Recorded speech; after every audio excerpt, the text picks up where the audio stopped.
Wassalamu ala rasulillah Sayyidina Muhammad ibn Abdullah wa ala alihi wa sahbihi wa man wala. Subhanaka la ilma lana illa ma 'allamtana innaka antal alimul hakim. Rabbi shrah li sadri wa yassir li amri wahlul 'uqdatam min lisani yafqahu qawli, amma ba'du. Para asatidzah yang kami muliakan, para tokoh masyarakat yang kami cintai, wabil khusus pengurus DKI Masjid Al-Ittihad, hadirin wal hadirat jamaah salat tarawih yang semoga seluruhnya mendapatkan limpahan kemuliaan dari Allah Subhanahu wa taala. Alhamdulillah, izin Allah, malam ini kita dapat kembali melaksanakan kewajiban kita untuk mengisi amanah Ramadan dengan berbagai macam aktivitas ibadah. Semoga amal ibadah yang telah kita lakukan menjadi ibadah yang diterima oleh Allah Subhanahu wa taala. Amin ya rabbal alamin. Bapak Ibu Saudara hadirin wal hadirat rahimakumullah. Imam Muslim meriwayatkan satu hadis dari sahabat Abu Hurairah. Sabda Rasul, di saat Ramadan datang, Allah mempermudah jalan menuju surga, dipersulit jalan menuju neraka, dan para penggoda dibelenggu oleh Allah Subhanahu wa taala. Karena itulah tidak ada satupun manusia yang melakukan maksiat ketika Ramadan melainkan karena kegagalannya menundukkan hawa nafsunya. Setan aja bingung kalau ada orang yang maksiat di Ramadan. Saudara pernah melihat setan bingung nggak? Pernah nggak? Setan kalau bingung bagaimana kira-kira? Orang yang melaksanakan ibadah di Ramadan itu artinya jalan menuju surga. Orang yang tidak berhasil menundukkan hawa nafsunya itu artinya dia melangkah menuju neraka. Agar kita selamat dari hal yang demikian, maka salah satu cara menyikapi datangnya Ramadan, jangan pernah berhayal Ramadan 30 malam. Sahabat Mu'adz bin Jabal pernah memberikan nasihat kepada anaknya. Kata beliau, "Idza shallaita salata muwadda, idza shallaita salatan fashalli salata muwadda."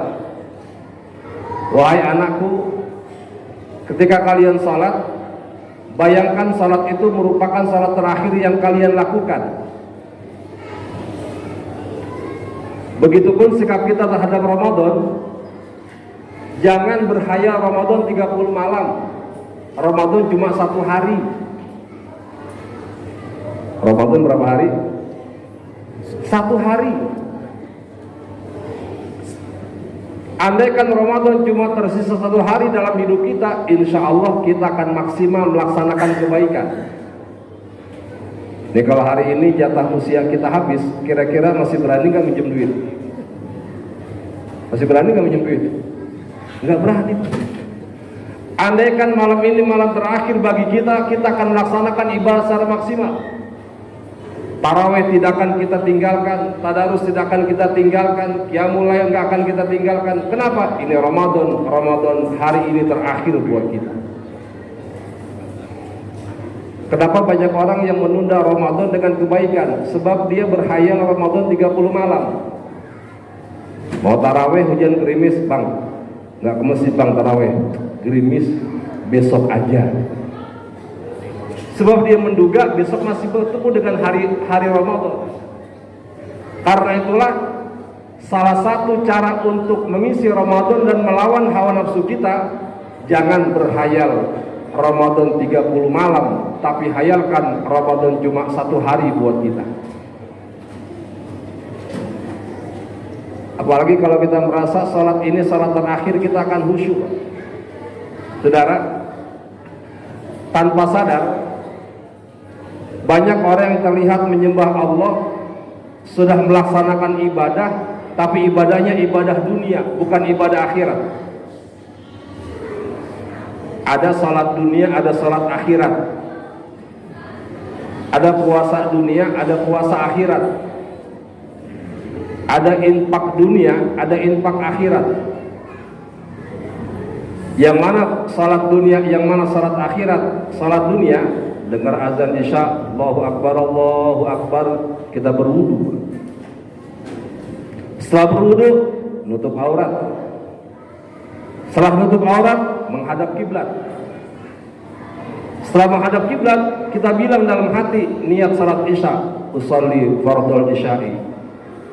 Kita takbir, Allahu Akbar. Syarat dan rukun kita penuhi sampai salam. Itu artinya salat kita salat dunia.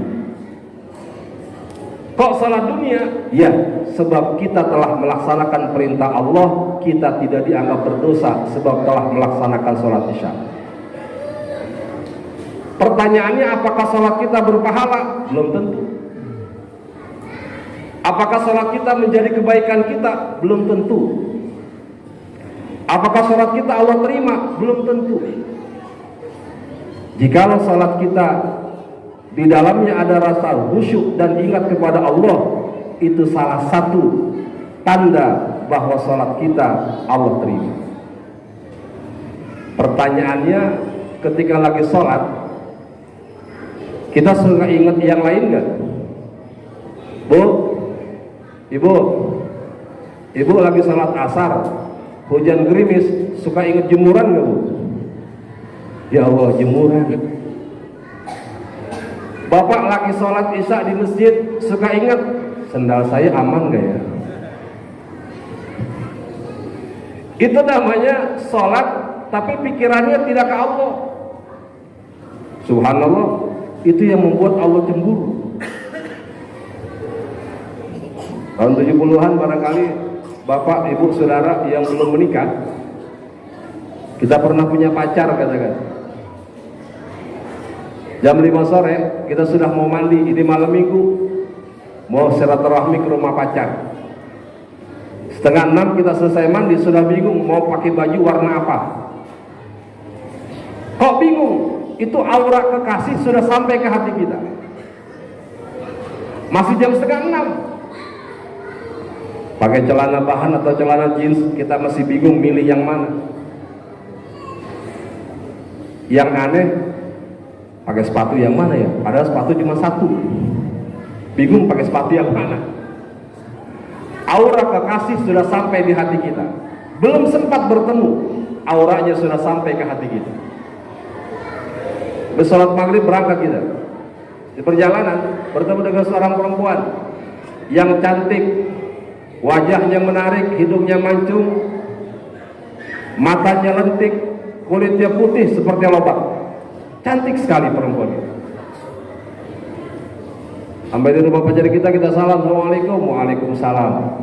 Keluar bapaknya, nah datang. Iya Pak, apa kabar? Sehat-sehat. Kekasih kita di dalam lagi bikin kopi. Bawa kopi dia ke ruang tamu. Ketika dia bertemu dengan kita bilang, Dek, tadi abang ketemu perempuan cantik banget. Wajahnya menarik, hidungnya mancung, kulitnya putih seperti lobak. Saudara, bayangkan itu kopi yang ada di tangan kekasih kita, kira-kira taruh di meja atau disemprot ke muka kita? Itu kopi taruh, Mas silahkan kopi, langsung dituang ke muka kita. Begitupun Allah menghadap kiblat kita, posisi kita Allahu Akbar.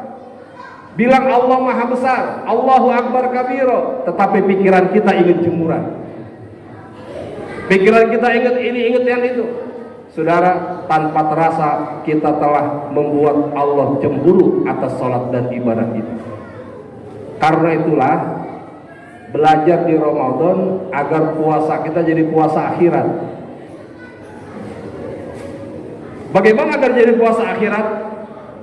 Harus ingat bahwa ini shaimun, kita sedang puasa. Sejak imsak sampai kita buka puasa harus ingat kita sedang puasa.